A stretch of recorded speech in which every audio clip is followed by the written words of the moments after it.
Optical isomerism చూపించాలి అంటే carbon compound గుంపాల్సిన basic requirement ఏంటయ్యా అంటే స్పెసిఫిక్ రొటేషన్ 0 అయితే అటువంటి కాంపౌండ్ ని మనం that is D form L form separate చేయాలంటే ఆ మెథడ్ ని వచ్చేటప్పటికల్లా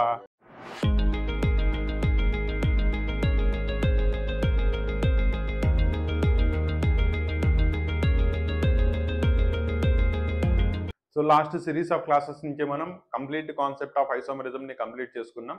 దాంట్లో structural isomers that is constitutional isomers లో మొత్తం డిస్కస్ చేసాం, ఆల్రెడీ అయిపోయింది. నెక్స్ట్ స్టీరియో ఐసోమర్స్ లోకి వచ్చేటప్పటికల్లా దాంట్లో జామెట్రికల్ ఐసోమర్స్ లో మళ్ళీ టైప్స్ దట్ ఈస్ సిస్టాన్స్ ఐసోమర్స్ అంటే ఏంటి, ఈజెడ్ ఐసోమర్స్ అంటే ఏంటి, వీటిని లాస్ట్ క్లాస్ లో డిస్కస్ చేసాం. అండ్ అంత ముందు క్లాస్ లో conformational isomerism that is carbon carbon single bond free rotation వల్ల వచ్చే కన్ఫర్మేషనల్ ఐసోమెరిజం, దానిలో రాసే different structures that is Neumann projections ఎలా రాస్తారు, సాహర్స్ ప్రొజెక్షన్స్ ఎలా రాస్తారు, ఇవన్నీ కూడా చూసుకున్నాం. ఓకేనా, దీనిలో ఇంకా లాస్ట్ మిగిలిపోయింది ఆప్టికల్ ఐసోమెరిజం. అండ్ లాస్ట్ క్లాస్లో దీని యొక్క ఇంట్రడక్షన్ ఇచ్చాం. మళ్ళీ దాన్ని కవర్ చేసుకుంటూ ఈ క్లాస్లో ఆప్టికల్ ఐసోమెరిజంని కంప్లీట్ చేద్దాం. దీంతో పార్ట్ ఆఫ్ ఐసోమెరిజం కంప్లీట్ అయిపోతుంది. ఓకేనా, నో ఇంత ముందు క్లాసెస్ కనుక వీటిలో చూడకుండా ఉన్నట్టయితే కనుక మీకు లింక్ పైన ప్రొవైడ్ చేయడం జరిగింది. మీరు వెళ్ళి కరస్పాండింగ్ క్లాసెస్ని డెఫినెట్లీ చూడొచ్చు. అండ్ ఐసోమెరిజం మీద complete classes and organic chemistry మీద కంప్లీట్ క్లాసెస్ అన్ని కూడా మన ఛానల్లో అప్లోడ్ చేయడం జరుగుతూ ఉంటుంది. ఓకేనా, నౌ ప్రజెంట్ క్లాస్లో ఆప్టికల్ ఐసోమెరిజం దగ్గర కనుక వచ్చినట్టయితే ఆప్టికల్ ఐసోమెరిజంని చూపించాలి అంటే కార్బన్కి ఉండాల్సిన simple criteria or minimum criteria that is chirality. దాన్నే ఎసిమెట్రిక్ కార్బన్ ఆటమ్ అంటాం. మనకు ఆల్రెడీ తెలుసు కార్బన్ టెట్రావాలెంట్ అని, కాబట్టి ఇట్ కెన్ ఫామ్ 4 సింగిల్ బాండ్స్ని ఫామ్ చేయగలదు. నా ఈ 4 సింగిల్ బాండ్స్లో అటాచ్ అయిన 4 ఆటమ్స్ లేదా గ్రూప్ ఆఫ్ ఆటమ్స్ డిఫరెంట్గా ఉన్నట్టయితే గనక అది ఆ కార్బన్ ఆటమ్కి ఎసిమెట్రీని ఇస్తుంది. దాన్నే కైరాలిటీ అంటారు. కాన్సెప్ట్ క్లియరా?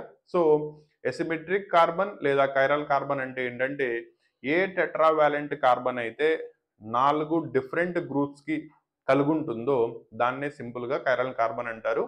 అండ్ ఇది ఆప్టికల్ ఐసోమెరిజంని చూపించగలదు. నౌ ఆప్టికల్ ఐసోమెరిజం అనేది it is a practical phenomena that is ఆ పర్టికులర్ సొల్యూషన్ ద్వారా ప్లేన్ పోలరైజ్డ్ లైట్ని కనుక మీరు పాస్ చేసినట్టయితే అది ఆ ప్లేన్ పోలరైజ్డ్ లైట్ని ఏదర్ క్లాక్ వైజ్లో కానీ లేదా యాంటీ క్లాక్ వైజ్లో కానీ రొటేట్ చేస్తుంది. అలా రొటేట్ చేసిన దాన్ని బట్టి క్లాక్ వైజ్లో ఓరియంటేషన్ చేస్తే దాన్ని డి ఫామ్ అని, యాంటీ క్లాక్ వైజ్లో కనుక ఓరియంటేషన్ చేస్తే దాన్ని ఎల్ ఫామ్ అని దట్ ఈస్ లీవో ఫామ్ అని క్లాసిఫికేషన్ చేసుకుంటాం. అండ్ ఇది ఎలా క్లాసిఫై చేస్తారు, దీనికి ఫిషర్స్ ప్రొజెక్షన్స్ని ఎలా చేయాలి, ఇదంతా కూడా ఈరోజు క్లాస్ సెషన్లో చూద్దాం. ఓకేనా, నౌ ఆప్టికల్ ఐసోమెరిజం చూపించాలి అంటే కార్బన్ కాంపౌండ్ గుంపాల్సిన బేసిక్ రిక్వైర్మెంట్ ఏంటయ్యా అంటే it should contain A chiral carbon లేదా ఎసిమెట్రిక్ కార్బన్ని కలిగి ఉండాలి. పాయింట్ క్లియరా? నౌ అలా కలిగి ఉన్నప్పుడు సపోజ్ ఈ ఫామ్ గనక సపోజ్ ఊహించండి, ఇది లైట్ని మీకు ఈ డైరెక్షన్లో తిప్పుతుంది. అంటే ఏ డైరెక్షన్లో రొటేట్ చేస్తుంది? ప్లేన్ పోలరైజ్డ్ లైట్ని క్లాక్ వైజ్లో తిప్పుతుంది. అప్పుడు ఇటువంటి ఫామ్ని మనం ఇక్కడ డెక్స్ట్రో ఫామ్ అంటారు. దీన్ని స్మాల్ లెటర్ తో ఇండికేట్ చేస్తాం. ఓకేనా, అయితే దీని యొక్క మిర్రర్ ఇమేజ్ అంటే ఏం చేస్తారు? వర్టికల్లీ ఉన్న సబ్స్టిట్యూయెంట్స్ని అలాగే ఉంచండి, హారిజాంటల్లీ ప్లేన్ అయిన వాటిల్ని ఇంటర్చేంజ్ చేయండి. దట్ ఈస్ నథింగ్ బట్ ఇక్కడ కార్బన్ ఉంది, ఇక్కడ సి, ఇక్కడ డి యాజ్ ఇట్ ఈస్ ప్రజెంటే ఉన్నాయి. ఈసారి బి ఇటు పక్కకు వచ్చేస్తే డి ఇటు పక్కకు వచ్చేసింది, కాబట్టి ఇది దాని యొక్క మిర్రర్ ఇమేజ్ అవుతుంది. అవునా? దెన్ ఈ ఫామ్ని మనం లీవో ఫామ్ అంటారు, రిప్రజెంటెడ్ బై స్మాల్ ఎల్తో ఇండికేట్ చేస్తారు. ఓకేనా, నౌ దీని యొక్క specific rotation suppose alpha is equal to 54 degrees అయితే దీని యొక్క alpha is equal to -54 degrees అవుతుంది, బికాజ్ ఆపోజిట్ డైరెక్షన్లో తిప్పుతుంది కాబట్టి. ఓకేనా, ఇలా ఒక పెయిర్ ఆఫ్ ఐసోమర్స్ ఏవైతే ఒకటి డి ఫామ్ రెండోది L form that is mirror image రిలేషన్షిప్ని కలిగి ఉండి ఒక ఫామ్ రెండో ఫామ్ మీదకి కంప్లీట్లీ సూపర్ ఇంపోజ్ అవ్వదు. సూపర్ ఇంపోజ్ అంటే ఏంటి? సపోజ్ ఈ చెయ్యి చూడండి, దీని మీదకి నేను ఈ చెయ్యిని ఇలా ఇంపోజ్ చేశాను అనుకోండి, ఎగ్జాక్ట్లీ సరిపోతుంది. ఓకేనా, కానీ ఇది ఏ పొజిషన్లో ఉందో ఇది కూడా అదే పొజిషన్లో ఉండాలి. దీన్ని తీసుకొచ్చి ఎగ్జాక్ట్లీ దీని మీద కూర్చోబెట్టాలి. అవునా? ఇంపోజ్ అవుతుందా? ఎగ్జాక్ట్లీ సరిపోతుందా? సరిపోదు. ఇలా ఒక మాలిక్యూల్ రెండో మాలిక్యూల్ మీద ఎగ్జాక్ట్లీ సరిపోకపోతే దాన్ని నాన్ సూపర్ ఇంపోజబిలిటీ అంటారు. ఓకేనా? సో ఇలా నాన్ సూపర్ ఇంపోజబుల్ అయ్యుండి మిర్రర్ ఇమేజ్ రిలేషన్షిప్ ని కనుక కలిగి ఉంటే అటువంటి వాటిల్ని మనం ఇనాన్షియోమర్స్ అంటారు. క్లారిటీ వచ్చిందా? So enantiomers are nothing but a pair of optically active isomers. రెండు కండిషన్స్ ని మెయింటైన్ చేయాలి. ఒకటి, ఒకదానిపైన ఒకటి సూపర్ ఇంపోజబుల్ అవ్వకూడదు. రెండోది వచ్చేటప్పటికల్లా వాళ్ళిద్దరికి మధ్యలో మిర్రర్ ఇమేజ్ రిలేషన్షిప్ ఉండాలి. ఇలా ఇవి రెండు ఉంటే అటువంటి వాటిల్ని మనం ఇనాన్షియోమర్స్ అంటారు. అర్థమైందా? వీటిల్లో నాన్ సూపర్ ఇంపోజబిలిటీ మాత్రమే ఉండి మిర్రర్ ఇమేజ్ రిలేషన్షిప్ లేదనుకోండి, అటువంటి వాటిల్ని మనం డయాస్టీరియోమర్స్ అంటాం. రెండో పాయింట్ అర్థమైందా? సో ఇక్కడ మీకు ఇనాన్షియోమర్స్ అంటే ఏంటి, డయాస్టీరియోమర్స్ అంటే ఏంటి క్లారిటీ ఇచ్చాను. ఓకేనా? నౌ సపోజ్ ఈ ఫామ్ ని ఈక్వల్ ప్రపోర్షన్స్ లో తీసుకుని మిక్స్ చేశాను అనుకోండి, అప్పుడు ఏమవుతుంది, దీని యొక్క స్పెసిఫిక్ రొటేషన్ దీని యొక్క స్పెసిఫిక్ రొటేషన్ తో క్యాన్సిల్ అయిపోతుంది. అవునా? అంటే కరస్పాండింగ్లీ దాని యొక్క స్పెసిఫిక్ రొటేషన్ ఎంత అయిపోతుంది, 0. స్పెసిఫిక్ రొటేషన్ 0 అయితే అటువంటి కాంపౌండ్ ని మనం ఆప్టికల్లీ ఇన్యాక్టివ్ అంటాం. And it is a optically inactive mixture. అవునా? సో దీన్ని తీసుకొచ్చి కలపడంతో ఒకదాని యొక్క స్పెసిఫిక్ రొటేషన్ రెండో దాంతో క్యాన్సిల్ అయిపోయి అది ఆప్టికల్లీ ఇన్యాక్టివ్ అయితే అటువంటి మిక్స్చర్ ని మనం రెజిమిక్ మిక్స్చర్ అంటారు. క్లారిటీ వచ్చిందా? సో రెజిమిక్ మిక్స్చర్ అంటే ఏంటి, పెయిర్ ఆఫ్ ఇనాన్షియోమర్స్ ని ఈక్వల్ ప్రపోర్షన్స్ లో తీసుకొని మిక్స్ చేస్తే ఒకదానికి ఉన్న optical rotation same magnitude but opposite direction ఉండడం వల్ల ఒకదాంతో ఒకటి క్యాన్సిల్ అయిపోయి అది ఆప్టికల్లీ ఇన్యాక్టివ్ అయితే అటువంటి దాన్ని మనం రెజిమిక్ మిక్స్చర్ అంటారు. And it is optically inactive because of external compensation. External compensation అంటే ఏంటి, 2 డిఫరెంట్ మాలిక్యూల్స్ ని మనం యాడ్ చేసాం కాబట్టి. ఓకేనా? నౌ వీటిల్ని మళ్ళీ మనం సపరేట్ చేయాలనుకోండి, that is D form L form separate చేయాలంటే ఆ మెథడ్ వచ్చేటప్పటికల్లా it is known as resolution అంటారు. క్లారిటీ వచ్చిందా? సో ఇక్కడ మీకు ఓవరాల్ గా 4 డెఫినిషన్స్ ఇచ్చాను. ఒకటి ఇనాన్షియోమర్స్, రెండోది డయాస్టీరియోమర్స్, మూడోది రెజిమిక్ మిక్స్చర్ అంటే ఏంటి, అండ్ ఫైనల్లీ రిజల్యూషన్ అంటే మెథడ్ ని, ఏ మెథడ్ ని రిజల్యూషన్ అంటారు. ఆప్టికల్ ఐసోమర్స్ యొక్క బేసిక్ ఐడియా క్లారిటీ వచ్చిందా? నౌ దీంట్లో ఒక మాలిక్యూల్ తీసుకొని అది డి ఫామా ఎల్ ఫామా ఎలా చెప్తారు చూద్దాం.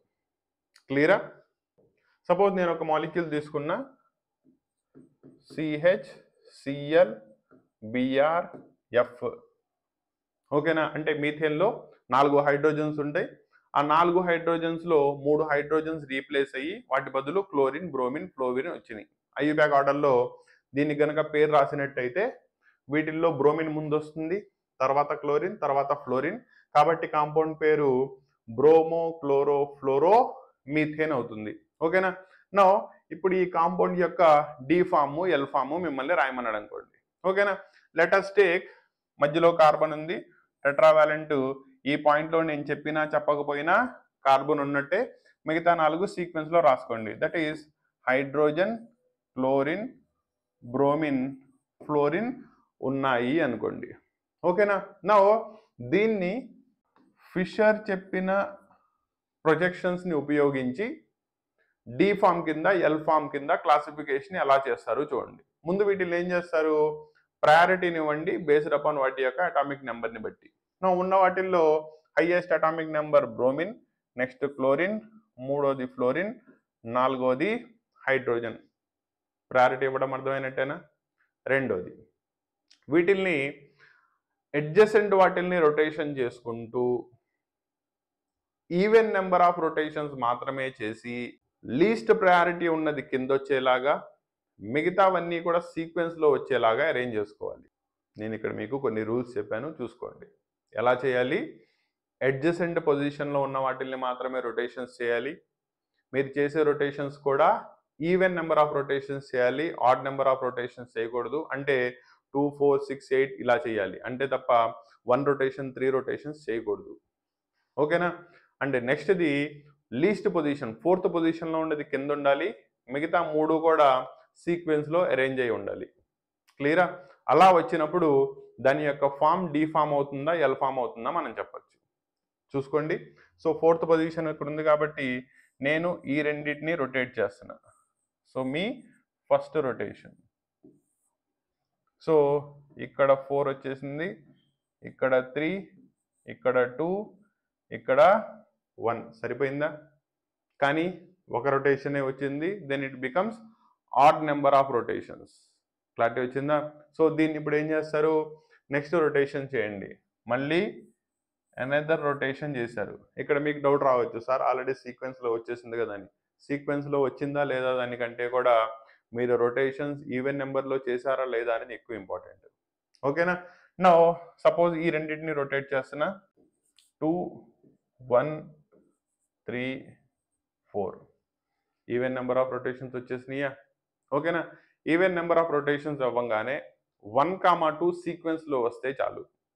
అలా మీరు రాస్తే correspondingly it will become the isomeric form వచ్చేస్తుంది. సో 1, 2 ఏ డైరెక్షన్లో రొటేట్ అవుతుంది? ఈ డైరెక్షన్లో. క్లారిటీ వచ్చిందా? దెన్ ఆ కరస్పాండింగ్ ఫామ్ యాంటీ క్లాక్ వైజ్లో రొటేట్ చేస్తుంది కాబట్టి ఈ ఫామ్ ఏమవుతుంది? ఎల్ ఫామ్ అవుతుంది. ఒక ఫామ్ రాస్తే రెండో దాని యొక్క కరస్పాండింగ్ ఫామ్ రాయడం ఈజీ. జస్ట్ మిర్రర్ ఇమేజ్ రిలేషన్షిప్ని అప్లై చేస్తే చాలు. అవునా? నో ఇప్పుడు ఆ కాంపౌండ్ యొక్క ఫామ్ని రిప్రజెంట్ చేయండి. 4th పొజిషన్లో ఉన్నదేమో హైడ్రోజన్, 2nd పొజిషన్లో ఏమో క్లోరిన్, 1st పొజిషన్లో బ్రోమిన్, ఈ పొజిషన్లో ఫ్లోరిన్. దెన్ ఇది మీకు యాంటీ క్లాక్ వైజ్లో రొటేట్ చేస్తుంది కాబట్టి ఈ ఫామ్ మీకు ఏ ఫామ్ అయింది? ఎల్ ఫామ్ అయింది. ఓకేనా? దెన్ దాని యొక్క మిర్రర్ ఇమేజ్ రిలేషన్షిప్ని రాయండి. హైడ్రోజన్, ఈసారి ఫ్లోరిన్ ఎటు వచ్చేస్తుంది, క్లోరిన్ ఎటు వచ్చేస్తుంది. వర్టికల్లీ ఉన్న వాటిని అలాగే ఉంచి హారిజాంటల్ బాండ్స్ని ఇంటర్చేంజ్ చేయాలి. అండ్ ఇక్కడ మీకు కరస్పాండింగ్లీ బ్రోమిన్ వచ్చేస్తుంది. నో ఇది ఎల్ ఫామ్ కాబట్టి ఆటోమేటికల్లీ ఇది ఏ ఫామ్ అవుతుంది? డి ఫామ్ అయిపోతుంది.